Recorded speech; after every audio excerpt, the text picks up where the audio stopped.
boy 50.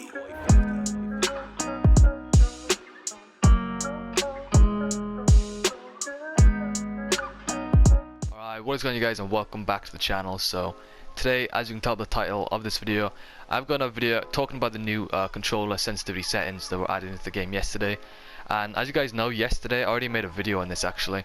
Obviously I covered all of these new advanced settings, and I kind of had a bit of like an explanation video showing how all these settings work and what they all do. So in this video, you know, I've played obviously a lot since then. I've played a bit this game, and I've like kind of messed around with a lot of these settings, and I'm going to be going through everything you need to know about the new settings and a few things that I've learned since yesterday about these settings. Some useful tips that you guys can take into consideration when, you know, sorting out your settings and choosing, you know, what sensitivity is right for you.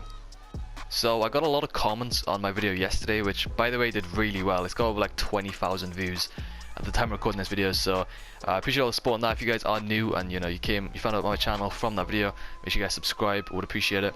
But yeah, as I was saying, a lot of the comments on that video were people talking about the new legacy control settings that came with these advanced settings. So as you guys know, all these settings right now are disabled, and some people are kind of confused on why this is. Obviously this is because we've now got our own separate section for controller, so this is all disabled. You can't, you know, choose your X and Y, you can't change your scope and your targeting, your build and your edit.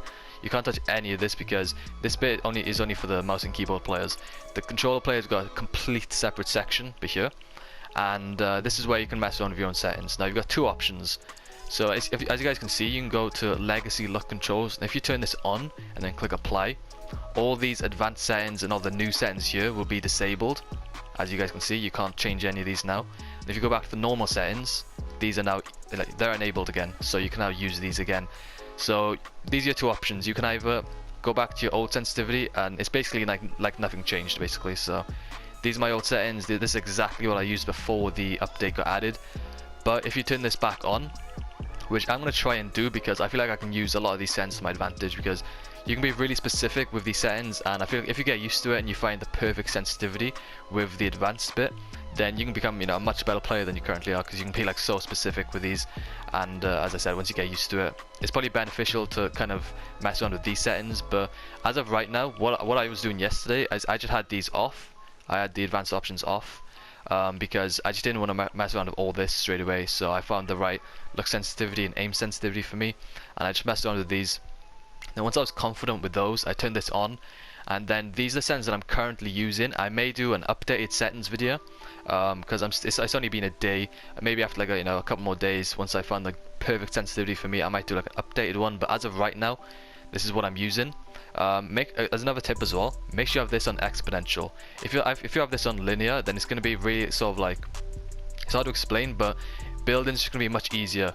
I'll try and show you now. So well, I'll show it on linear first. So if I put this on linear, if you guys don't know what this is just like a kind of like, well, I'll show you what it is. It's kind of less smooth. See, look at this. It's really not smooth.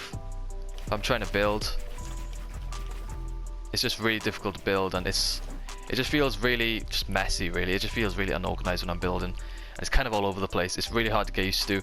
And this is kind of a lot more smooth, exponential. Click that apply, and as you guys can see now, it's a lot easier to build. I can actually do 90s as well. So yeah, this is why you should have it on exponential. So make sure that's just on exponential, because otherwise it's going to be really difficult to build. I mean, you can have it on linear if you want, but this is what I'd 100% recommend. And yeah, this is all the basics. So as I said, you have two options. You can have legacy look controls off or on. A lot of people don't like the new sensitivity settings, like all these advanced ones. They're just a bit complicated, so they just turn the legacy look controls on, as I said down here, and they're just using their old settings, so it's basically like nothing changed. But I think I'm actually keep it off, I mean, so I can like kind of use these to my advantage. As you guys can see, these are settings that I'm currently using. So yeah, that's pretty much it. So it's not just for building as well. So if I show the linear look input curve, it also applies to your aim. So if I come down here now and you see these bots, look at my aim. It's really unorganized. It's just, so you can see it's kind of slow, and then it kind of speeds up. And if I put this on the better option, which is exponential, as you guys can see, it's a lot smoother. Tracking players is much easier, and yeah, it's just easier really. It's less sort of like it's just more smooth. So just make sure that's on exponential. It makes tracking players a lot easier, and that's pretty much it.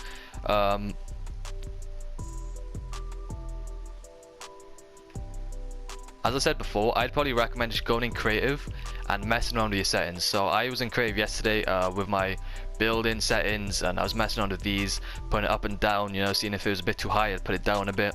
And I just changed my sensitivity, trying to, you know, mess around and see what works for you, because as I said, everybody's different, everybody uses a different sensitivity, so you need to kind of work out what's best for you. Another thing that I'd recommend as well is going into the new combined game mode. That's basically just a bunch of bots. You can practice your aim, and it's really good practice. So if you want to mess around with your ADS sensitivity, I'd probably mess around with your build-in sense and all that in creative. Then in terms of your ADS, you can go into some pub games, or you can play the new game mode, the combine. That's a good way to practice your aim and just find the right sensitivity for you. And another thing as well, you don't want to mess around with most of these settings. As you guys know, the white line over here is just the default settings, so I'm keeping these on default. For these ones, I'd probably keep these on default. You don't want to mess around with some of these too much, because a lot of these settings, it applies to a lot of them. Like, you don't want to mess around with them too much. It's fine on default. So I'd probably keep this on 0.20, the same here for the turn and boost ramp time, and I'd probably keep these on roughly 16%. And then, as I said, for these, it's your look horizontal, which is left to right, and vertical, which is up and down. And you can kind of like mess on your sense and put that up or put it down depending on what works for you. So the main thing that I wanted to talk about in this video was aim assist and bloom. So there's a way you can actually increase your aim assist and have less bloom. So as I said, if you turn this on and click apply, you have your old default settings. And you can try this out, you can go in a game and test this out, but with just your normal settings and you're not using the advanced ones, when you're just using your normal default settings, bloom is just so much better. And you know, so many more players were saying this as well, because like with me and a lot of other players with the advanced settings, I just had such terrible bloom, like it was just game changing. So if you want to sort of like improve your aim assist and all that, I'd recommend having the normal settings on, so you're just using these. But as I said, if you want to try and get used to this and mess around with it, it's all up to you on what you do. I'm currently trying to do that, but I think I might eventually turn on legacy luck controls and maybe just go back to my default ones. I'll give it some time, obviously, and see what works best for me. But that's currently what I'm rocking. So that's basically the end of this video. Hope you guys did enjoy. It was just kind of like an update video, because yesterday I explained all the settings like after like the first hour of the update going live, and now it's been around a day. I've messed around with the sensitivity settings, and that's pretty much everything I learned, and some useful tips for you guys to hopefully take into consideration. And yeah, as I said, just mess around your settings and find the right sensitivity for you. And yeah, hope you guys enjoyed this video. As I said, I'm going to try and upload a settings video maybe in the next 2 or 3 days. I'm going to mess around with my settings first, and then you just need to give it time. And then after a while, once I'm happy with my sensitivity, I'll make a best settings video. And you guys can maybe apply my settings and kind of adjust some sort of things that sort of suit your playstyle. Because as I said, everybody's different, everybody uses different settings. So yeah, that's the end of this video. Thank you guys for watching. As I said, drop a like on the video, subscribe to the channel if you guys are new, would appreciate it. And yeah, peace out.